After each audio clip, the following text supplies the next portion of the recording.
So I feel like another general question that a lot of interviewers would like to know is what are some of your strengths, or what is one of your great strengths that you can kind of speak to and have the body of work to back it up as well.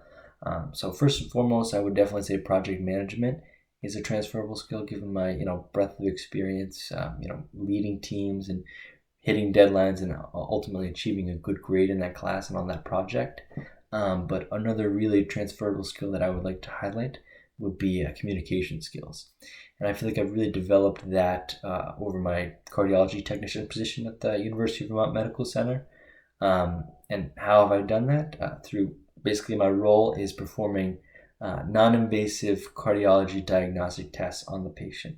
So that's in the form of electrocardiogram, a Holter monitor, or performing stress tests on the treadmill, either through a radiology department, the echo sonographer, where they do an ultrasound of your heart kind of post or pre and post exercise so they can compare the two, or just a regular exercise tolerance test.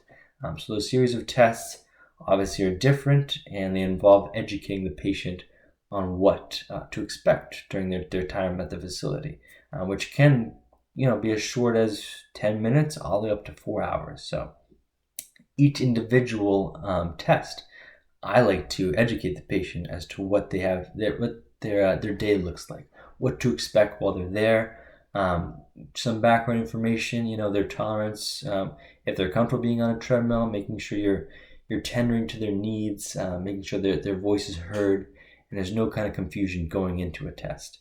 And I found that to be very successful in terms of establishing a strong level of trust with the patient.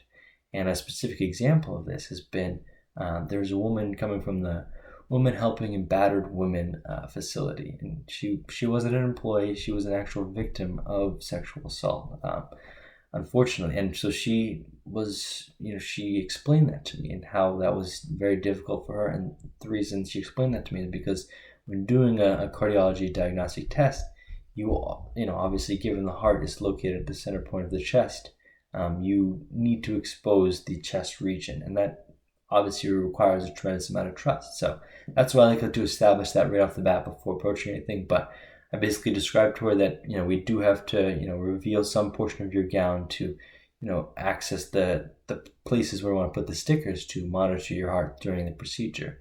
And she said, yes, I fully understand that. Just if I feel a little uncomfortable, just please be aware of I've had a history of sexual assault and domestic violence in my past. And so I was very welcoming of that. I'm very appreciative that she shared that with me ahead of time. And so I was able to, obviously be considerate of her and her privacy. And we were able to hook her up. I provided her with a gown after just so she felt, protected. And that, there was no kind of misconstrued information or any, wrong misconceptions throughout the procedure. And it ended up going very well. And I personally don't think it would have gone as well had I not been as upfront and honest before she even said that. So me being genuine, being open, telling her about my history, what to expect during the day, kind of established a beginning level of trust. And then she kind of opened up to me, which allowed the kind of dynamic to work very well together, and ultimately resulted in a successful test.